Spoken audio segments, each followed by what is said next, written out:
Bev, why don't you give me your full name and spell it for us, please?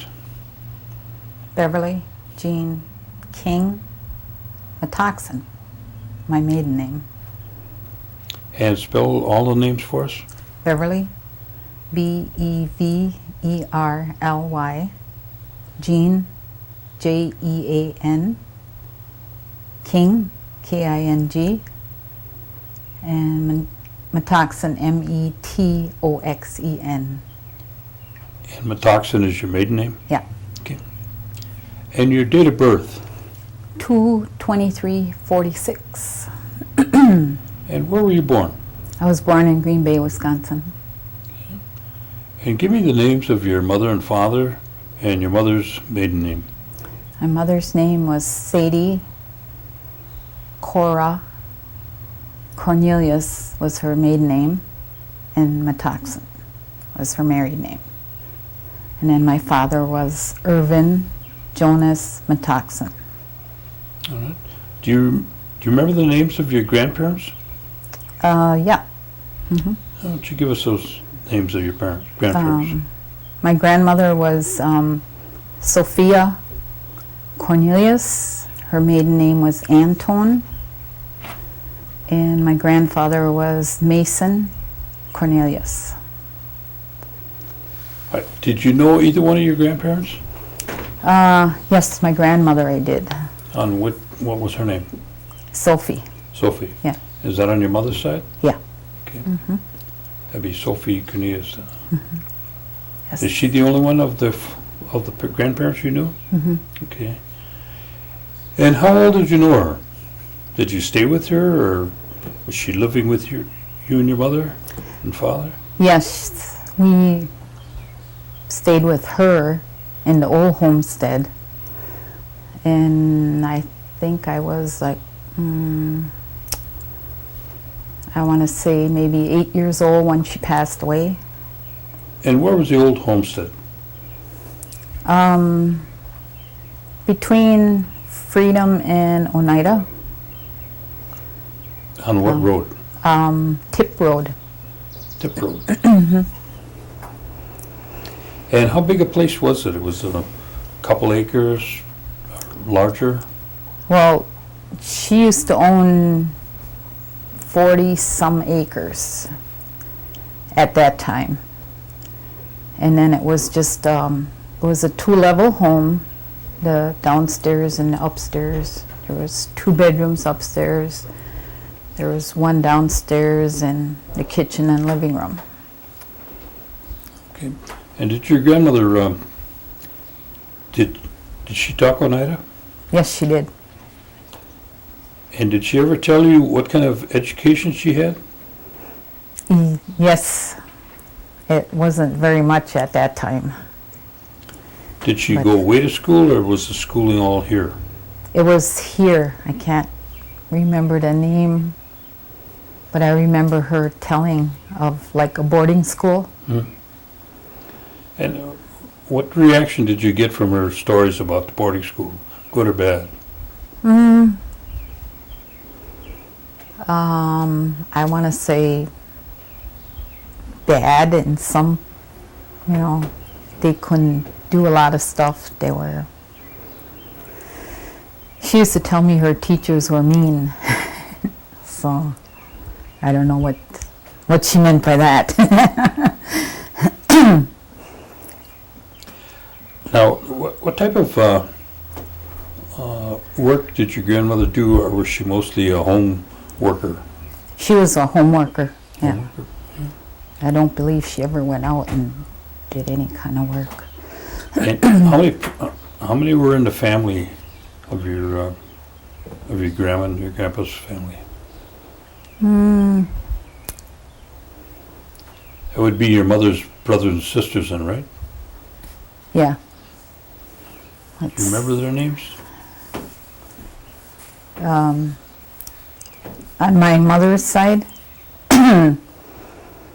there was, there was Alec was the oldest, I remember that. And then there was Lucy. And then there was Lena. There was Amy. There was Murphy. And my ma, Sadie. And then they had another brother named Guy. Well, he had passed on. And they had another sister named Josephine, and she had passed on. So now they're all gone, except I have one aunt left. Oh, I'm missing one. My last aunt, Helen. She was the youngest. And is that the one that's left, that's Yeah. still alive? And how old is she? She's 92 today. Today? Not today, Oh. today, but Okay. she'll be 93 next Now, month. that's all the brothers and sisters on your mother's side. Right. Do you remember the ones on your father's side? Jeez, can't. I know he had a brother, Elmer. I barely remember him. Then there was a sister, Josephine, a sister, Helen, and there was one more sister, but I can't remember her name. Not on, right now I can't remember her name. Now, when you say your mother and father moved in with your grandmother, Mm-hmm. and were you born then, or was that later, when they moved in with your grandmother? I think I was born then. So, and how many brothers and sisters do you have? Do I have 2 brothers and 2 other sisters besides myself. And what's their names? Pat Danforth, Sandra Danforth, Irvin Matoxen, and Rolly Matoxen. And I also had an older sister, but she's passed on. And what was her name? Her name was Frida Cornelius. Now, when you moved into the house, like you said, you can remember moving in. Were you the oldest or the youngest? I mean, where were you in the group of the kids? Well, Frida was the oldest, and then I was next. You're next. Then. Yeah. Okay. And that was up on Tip Road that you moved in. All right. Now, what kind of work did your dad do? He worked in a paper mill for like 25 years. Yeah. In Green Bay, or Yeah, in Green Bay. Green It Bay. used to be Northern Paper Mill, they used to call it, and I think right now it's at Georgia Pacific or something, some new name. But he was there for 25 years. did you retire from there? Now, when you lived with in your grandma's house, did you have a large garden? Yeah, very large. Did you have any livestock? We used to have chickens. We used to raise chickens. I remember that. And was there any other kind of work that your dad did? Did he do the farming around the house? He was, well, just, he did the garden. He was the one that did the gardening. We used to have a whole field of like green beans and potatoes. Half was green beans, half was potatoes. And then the other garden was like the onions, the carrots, the radishes, you know, like that. But me being the oldest, well, I had to hoe and weed. But the other kids did it too, but I was the main one that had to do it. Now, So I was a hard worker. did you have electric lights and running water? When I was little, it was none, no. We just had the lamps, the kerosene lamps. And then we had the pails for our bathroom. And then my dad used to make the outhouse. And then as I got older, then I remembered the electricity came in. So, Now, your mother and grandmother did a lot of cooking then. Oh yes, cooking and baking. I mean, they did. What was some of your favorites? Homemade bread. And I don't think a lot of people nowadays don't do that anymore. And that's what I plan to do when I retire for myself. Well, you've already retired once, haven't you? Yeah. Okay. Now, so you were kind of a jack of all trades in terms of the chores that you had at home. Yes. Okay. Yes. Now, your mother and father, did they speak Oneida? My mother did more than my dad did, and he understood it, but he wasn't a fluent Oneida speaker, because my mother and my grandmother, Sophie, that's all they did was talk Oneida back and forth. And I understand it today, but I don't talk it,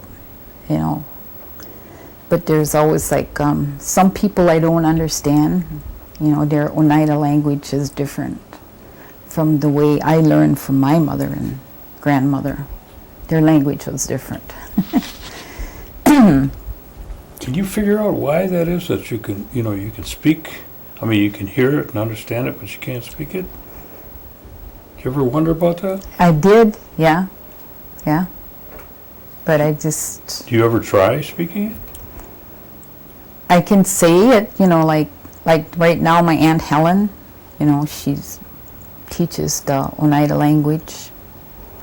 And if she says something to me, in Oneida, I understand it. And then if she says some words, and I repeat it like that, but I can't make a sentence out of it. Okay. If I wanted to say something to my children, my grandchildren, I can't say a sentence. So.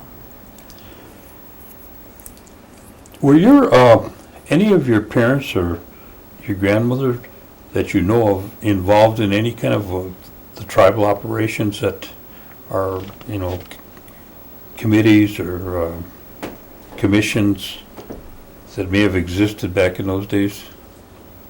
None that I know of. No? No. What about the singing? Did any of them belong to the singing societies? My grandma, Sophie, did belong to, years ago it used to be called the Oneida Society. It was like a social thing where the elderly would get together. It was potluck, everybody brought pies and casserole and stuff, and they'd go to someone's house. And each week it was different, they'd go to somebody else's house. And then everybody would bring in pies and, stuff to eat. So there was it was kind of like a prayer thing. I remember them saying prayers. And then they used to sing in Oneida.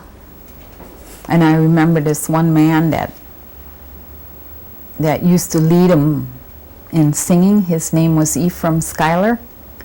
I just barely remember him, but he always sang good Oneida. And he would lead them, and then they'd all join in.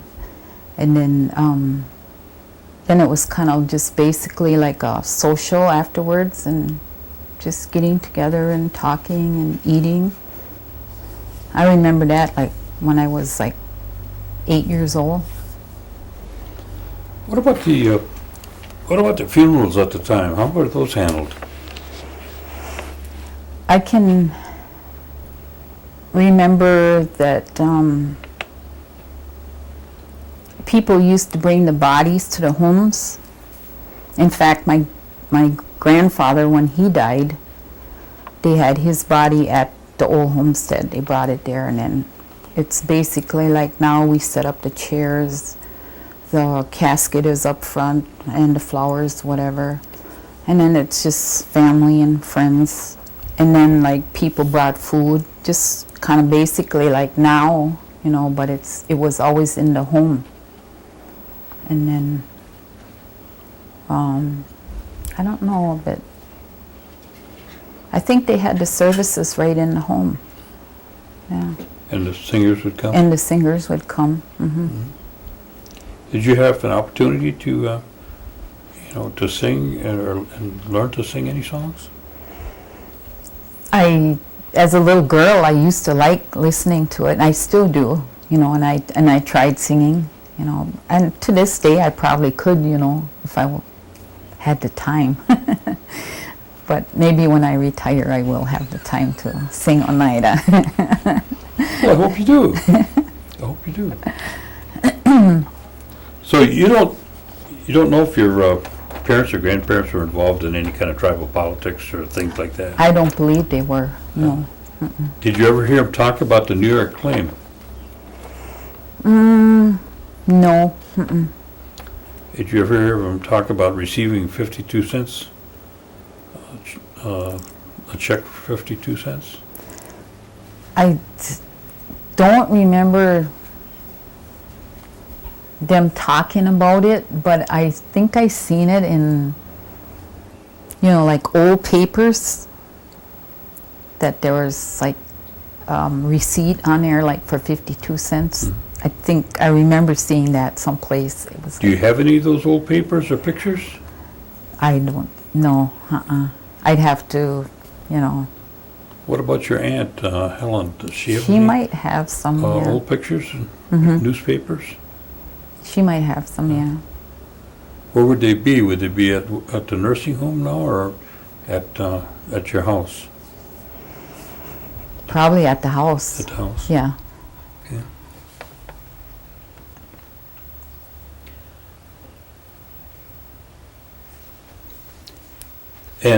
And your parents, where did they go to church?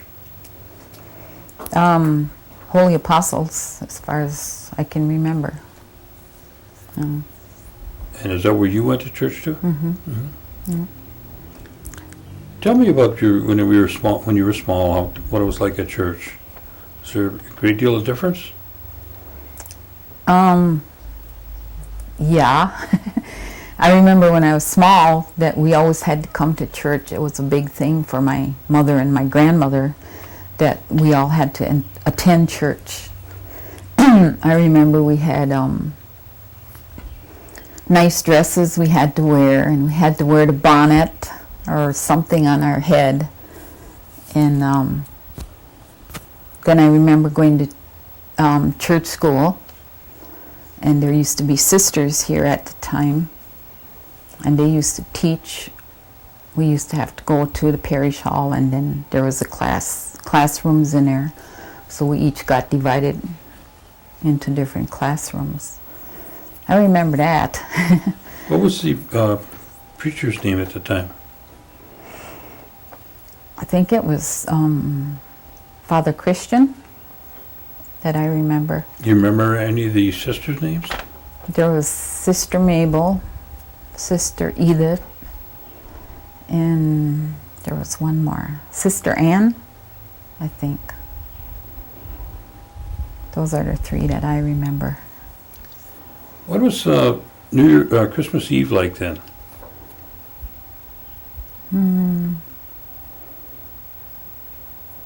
Like when I was a little girl. It was like, Anything special? no, not really. We're just waiting for Santa. And then we all fall asleep, and I remember like getting a doll that I had like maybe for 20 years, the same doll that I had.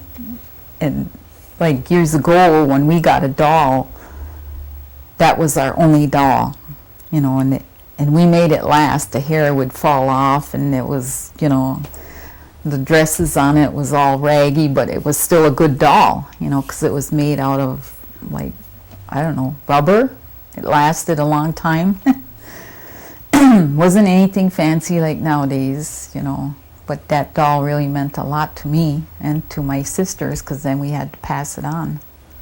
So, but it was, and then we used to put out the cookies and the milk for Santa. You still got any of those dolls left? No. I did up until like maybe I don't know, maybe 10 years ago. Oh, yeah? Yeah. And I don't even remember what I did with it either. I don't. Where did you start school? I started my grade school at Elm Hill Elementary. That's what it was called. We used to walk to school. And we used to have shortcuts through the woods. And we'd pick flowers, like when it was springtime, the flowers were growing in the woods. We'd have the wildflowers. We used to pick that, bring it to the teacher. And I remember we used to, it was a one-room schoolhouse. And there was one teacher, and he used to teach, I would say there was maybe 30, 25 kids maybe in the one schoolhouse. So one section was, you know, like first, second, and third grade, and then the middle section was the next grade, and then this way. But we never liked him because we always said he was mean. But he was all right, though. He was a good teacher. Yeah.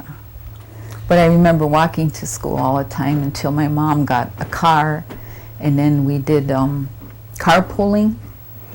And this neighbor lady down the road had a car also, and she used to haul all us kids like 1 week, and then the next week, then my mother would haul us. But that was like in the winter months when we had to have a car, but in the summertime we always walked to school. So it was pretty interesting. Now, when you left Elm Hill, where did you go? Then I graduated from Freedom High School. Was there a big change in, you know, in the schools from going from the one-room school going to Freedom Yes. High School? Yes. Tell me about it. Yeah. Well, when I got into high school, I had to remember where my classes were. There was a lot of hallways. Of course, I'd get lost, going this way and that way. A lot more books to carry. And the people were different. At that time, when I went to school, they were prejudiced. So I basically, me and there was one other girl, Oneida girl, we basically stayed together, you know, because it was a big thing with Indian people at that time. But we toughed it out, and we were the only two that graduated from our class. I don't know if you can even explain, what did you feel that they were doing to make you feel that they were prejudiced? Is there anything particular that you can put your finger on? I think it was not talking, you know, like them saying like, you know, good morning, you know, hi, how are you, whatever like that. And they wouldn't, like if you do certain things like in the classroom or like some sport activity or whatever, you never received any kind of recognition. But if somebody else did it, then they got everything. So that kind of, you know, put me down. I don't know about my friend, but, you know, but... Were the teachers kind of like that too? Yeah, yeah. What would you say what the experience was in terms of interrelation between the Indian girls and boys and any kind of dating? Was you know, when you got into the high school area?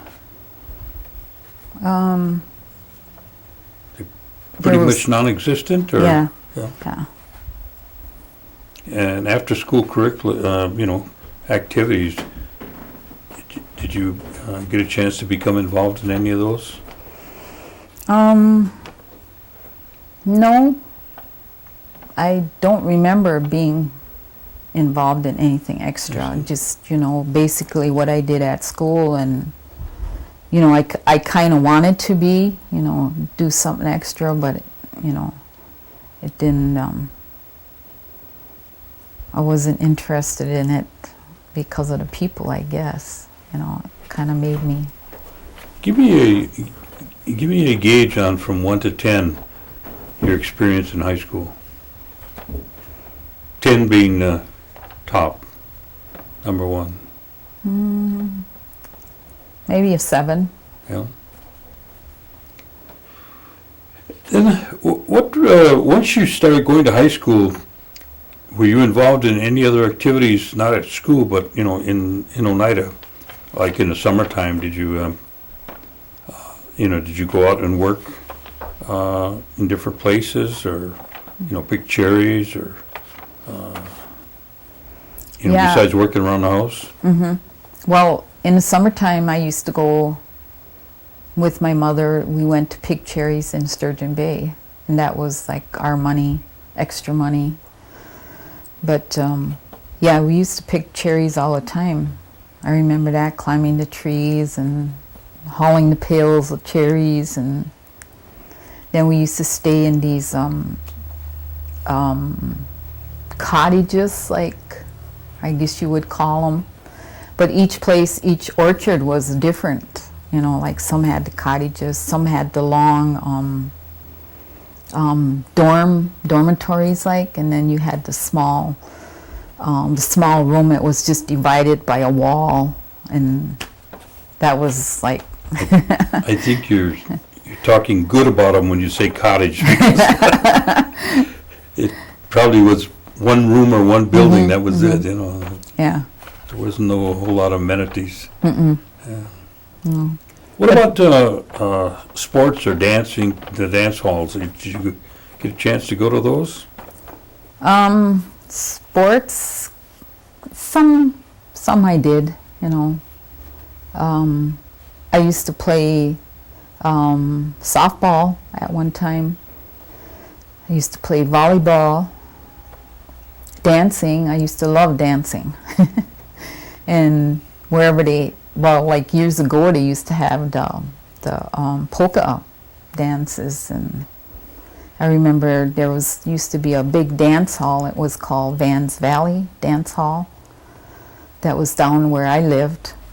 They used to have weddings there, the dances, and that's where I used to hang out. And then here at church, we used to have the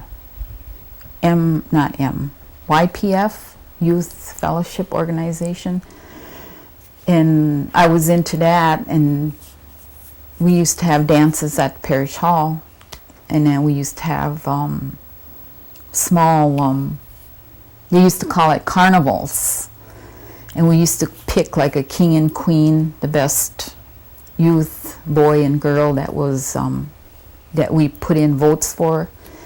I remember we used to have jars that we put on a kind of like a graft, and we had their name and their picture on there. So then people voted by putting pennies in that jar. So the jar that had the most for the boys and the most for the girls, they were the king and queen for this carnival, like raising money for our youth. That was fun. I like that. I'd like to see that back again, but I don't know. Maybe you don't have enough pennies, huh? Yeah. We don't have enough youth like we used to. Now, were you on a baseball team? Softball team, yeah. A softball team? Did you used to pitch? I did for a while, yeah. Okay. What was your main interest in high school when you were at like band or? Yes, I used to play in a band. I used to play the clarinet. I started out with a French horn, they called it. And I remember it was the only instrument they had left. And I told my mother I wanted to play in a band, and that was the only instrument that was left. So that's what I got, and I didn't like it. It was just like a thing that wound around, and then I had to stick my hand in this part of the instrument here, and then I had to play like this. I never liked it, so then my mom went to the school and she said if there was anything else. So then they gave me this clarinet. Well, I played that through my high school years, my 4 years. Yeah. So by the time I left, graduated from high school, I learned how to play the clarinet polka. So that was a big accomplishment for me. Do you still practice with it? No. I had it for a while and then I gave it up. I don't know what I did with it. Probably Goodwill or something, I don't know. But yeah, I played in a band for 4 years. So. And I remember we used to march. We had to march for like the football games out on the field. We used to do the different I don't know what you want to call it, like different designs on the field, like you had to, go this way and that way. You had to be in step and know what to do. So I did that a couple of times. Now, you were from the other end, right? Mm-hmm. Now, if you were from that end, what would you call this end? Down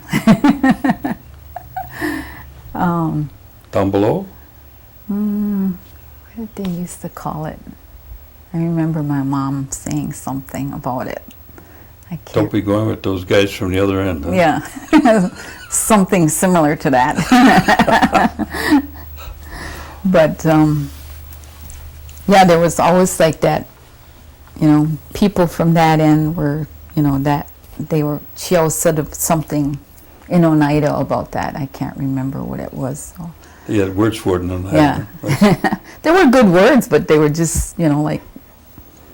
Now, we got places like Stagger Lane, and you know where that's at, Chicago Corners, Yeah.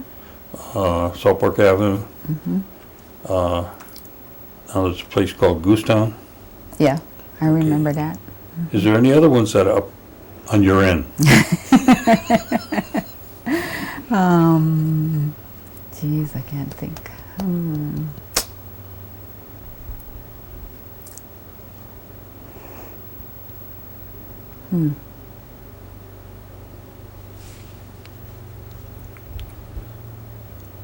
I just remember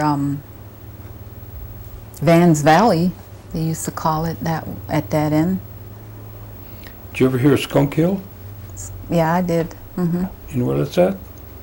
Yeah, way out by Freedom. Why do they call the area Goosetown? Did you ever know why they call it Goosetown? No. Nobody ever- I think because there was this one family that I know of that they kind of just nicknamed them They kind of Goose. And they all lived in this area on this road. There was a house, and they were all, that's kind of like what I remember. okay.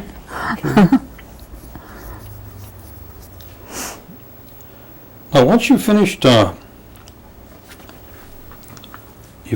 to school in Freedom, what year was that? 1964. 64. What did you do then? I graduated from high school and I went and got my first job. And where was that? That was in Green Bay. I worked with my sister Frida. She worked there before and she got me in there. And it was cleaning, dry cleaners, and then we used to do the laundry for like rich people, bring in their laundry, and then we'd do that up for them, iron it, and sheets and shirts and clothes. Were you still living in your mother's house then? Yeah. And what'd you do after that? I worked at that cleaners for 10 years. 10 years? 10 years I was there. When I left there, I made $1.25 an hour. And they were just now going to give me a raise to $1.75 an hour. After 10 years. After 10 years. But in those years, I saved up my money and I bought my first car. What was your first car and what year? My first car was a 56 Chevy. It was a 2-door hardtop. That's got to be a beautiful car. Well, it was at the time. But that was my first car, yeah. And I had saved all my money to buy it. And I think I only paid, at the time, might have been $50. Did you know how to drive? No, but I learned. Because I remember my sister Frida, she had gotten her car, and it was a green Maverick, a Ford, smaller car. It was a standard shift. And that's what I learned on how to drive, that standard shift. What was the Chevy that you had? Was that automatic? Yeah. So, Okay, you left there with your new car. yeah. Where'd you go then? Let's see, where did I go? Then I went to,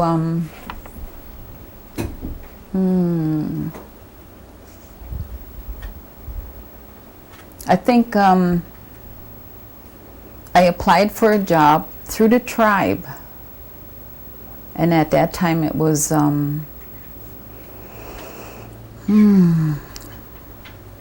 was some kind of corporation. Oneida something corporation. I can't remember what it was now. But it was here at where the post office is now, or not now, but was the post office.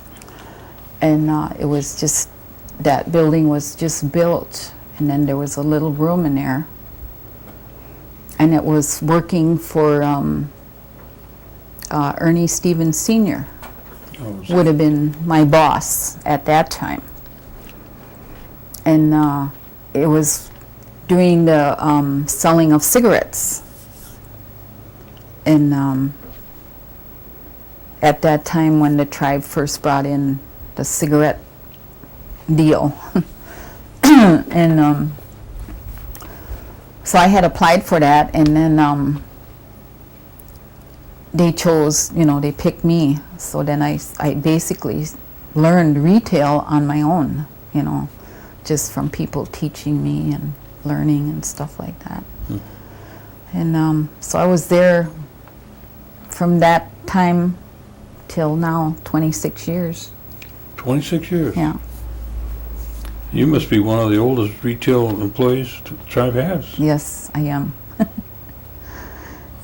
Yeah. Well, when did you start raising a family? My last year of high school. I graduated, and then I went with, my last year of high school, then I was dating Ron King, and then we married when I graduated, and we were married for 19 years. Have any children? Yes, we have 4 children. We have 2 girls. Why don't you give us their names? Michelle. And tell me what they do. Michelle King. Right now she just started a new job at Oneida Housing. She's a assistant to the director, secretary. My next daughter, Julie King, is a blackjack dealer at the Oneida Casino. And my first son, Jason King, is a lieutenant for the Oneida Security at the casino. And my youngest son, Ron King Jr., is a Oneida police officer for the Oneida Police Department. Now, out of those 4 children, do we have any grandchildren? Yes, I have. How many do you have?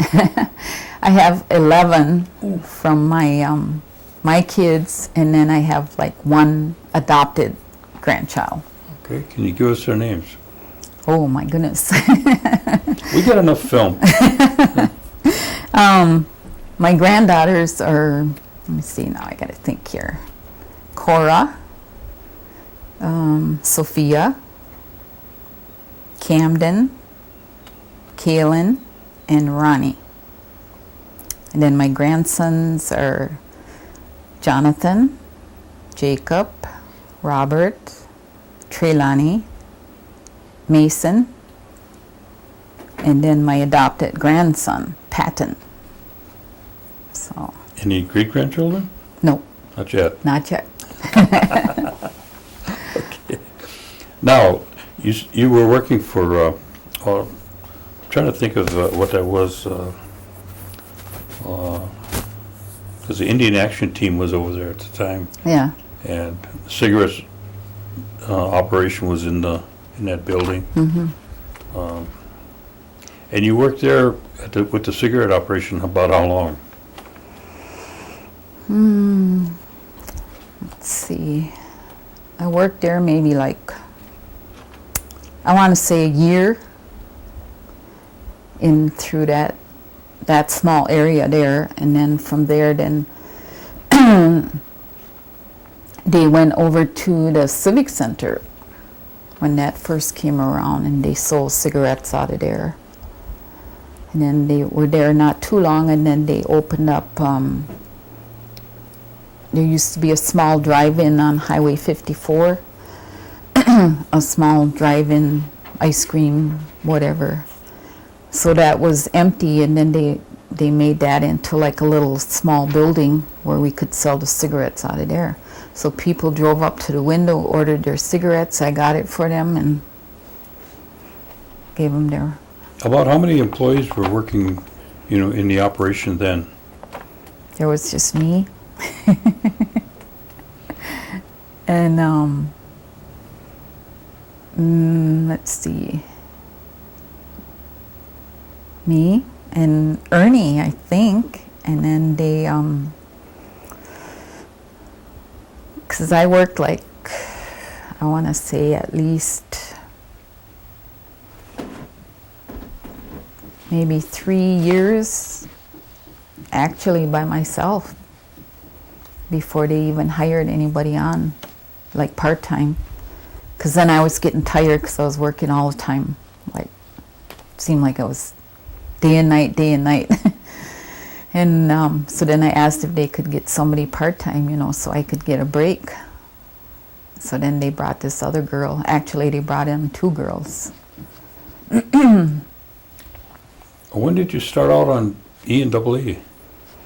That was 12 years ago. And were you manager out there? Mm-hmm. And how long were you manager in that area? I was there maybe, I want to say 3 years. But total through the retail, I did managing for like 10 years. Because every time a new store would open up, they never had a manager. So I would go there interim until they hired somebody. And then I dropped down to like the assistant manager or just a supervisor. Then another store would open up, so then they'd send me over there to manage that till they found somebody. So I was kind of like basically going right around. But I want to say 10 to 12 years I did managing. So. And what year did you retire? Well, I'm going to retire. Oh, you retired once already. What year was that? Last year. Last year retired? Yeah. And how long did you stay retired? I don't want to say. It was like 3 months. And then, of course, they couldn't get along without me. They were short of help. They needed people, so they asked me to come back, and I said, I suppose. But now it's final, and I'm going to be 62 in 2 years, and I'm retiring. No ands, ifs, or buts. So. You. Now, do you take advantage, or are you able to utilize the some of the things that the tribe offers, like the health center and some of the other operations, within the tribal structure? Mm-hmm. I use, the health center is, I go there a lot when I'm sick. I'm not usually sick though. But when I do have to go there, that's where I go. Let's see, what else is there? DPW, I guess, when I need repairs on my home.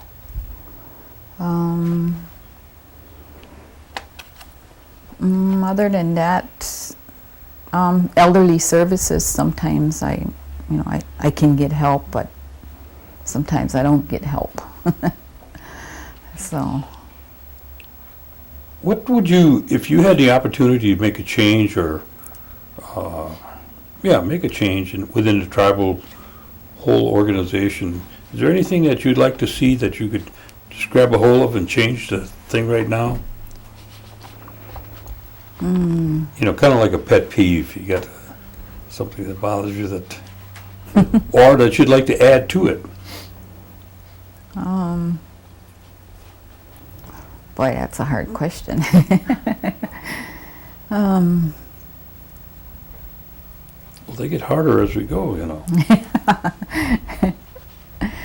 I have to think about that one. Well, maybe you think the tribe is, all in all, do you think they're doing well for the tribal members? I think I want to say the tribe is, they've come a long way from way back, and there is certain areas that I didn't like when some of the purchasing of different buildings that I don't think we really needed. It was kind of, to me, like it was a waste. And I don't, like in some areas, I think the tribe has to look more closely at where, the money is going, I mean, and I think it's a lot to do with the tribal, business committee members, how far they are advanced in their education and stuff. And I think like back, they might have had some people on there, that, knew but they didn't know well of tribal politics and stuff like that. But the tribe has come a long way, though, I can see that. But it's just, I think they have to continue to watch more closely of monies and stuff, where they're. What's your feeling about the casino operation and its in relation to the tribe?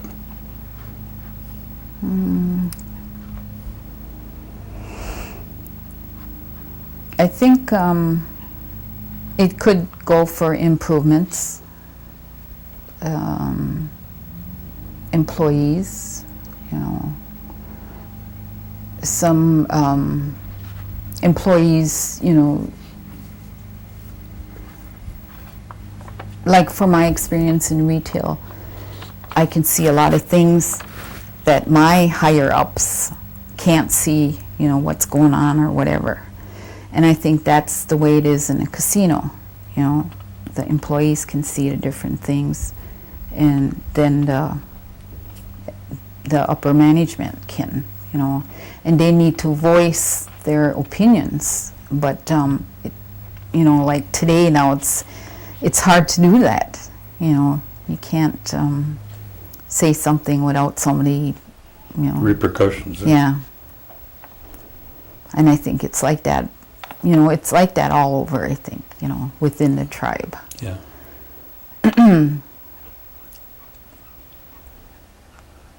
What recommendations would you like to share with, the young people that are coming behind us?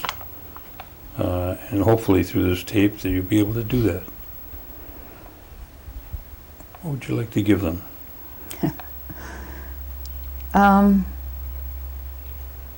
I guess basically finish school, you know, in college, which I didn't do, you know, but I learned through experience, through hard work, you know.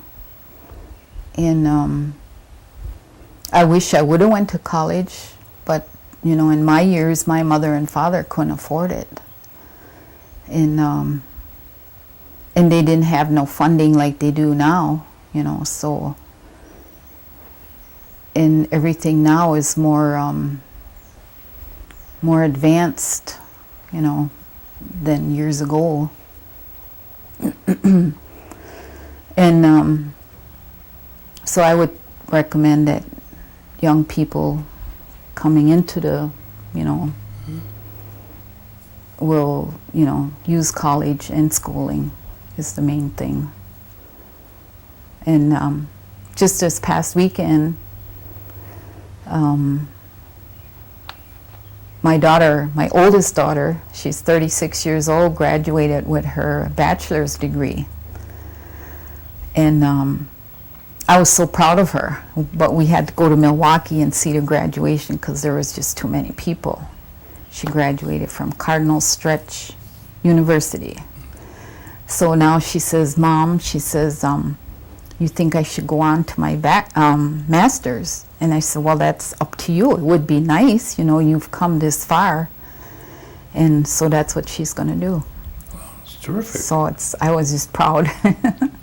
And my two sons, one is going for his associates in police science. He's finishing it up. He couldn't quite finish it before because, you know, raising his kids and, you know, there was always a little something in between there. So he went back to school and he'll be graduating. And then my oldest son also went back to school and he's finishing up his associate's degree. And so I hope they both go on.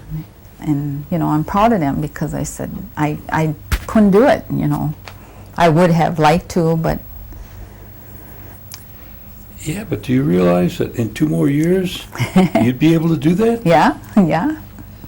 Yeah, and I know there's people out there older that, you know, are going to school. So it's been on the back of my mind. Well, put it in the front. Yeah. So, but I'm just proud of my children that they did go that far. Mm-hmm.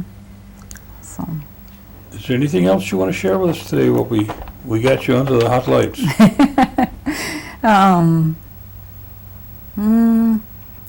Let's see. Geez, I can't think of anything unless you want to say something. Right. Well, we want to thank you for coming down. Mm-hmm. And I know you got running water now, so you could take a shower instead of the tub. Remember jumping into the big tub? Yeah, those were good old stories. And I still tell my children that. I said, when I was young, Grandma was young, I said, I remember we used to haul the water. And of course, I was the oldest, so I had to get out there. We used to have 2 milk cans like that. We put it on a sleigh.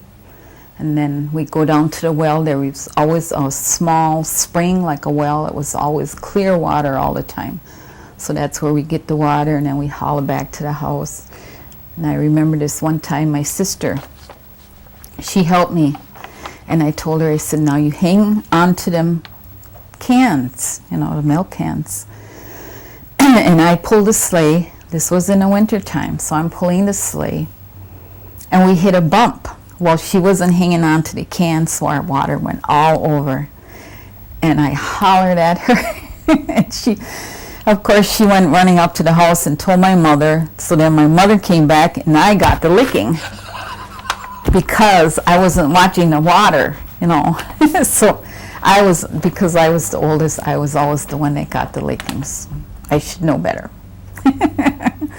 But those were fun times, though. So I always tell my grandchildren that Grandma used to do this, Grandma used to that. So. That's what grandmas are for. Yeah. Mm-hmm. Okay. So. Well, we thank you, and Alan will unhitch you, Okay. and you'll think about those pictures, won't you? Yes. And you'll think about going back to school? Yes. All right, thank you, Bev. You're welcome.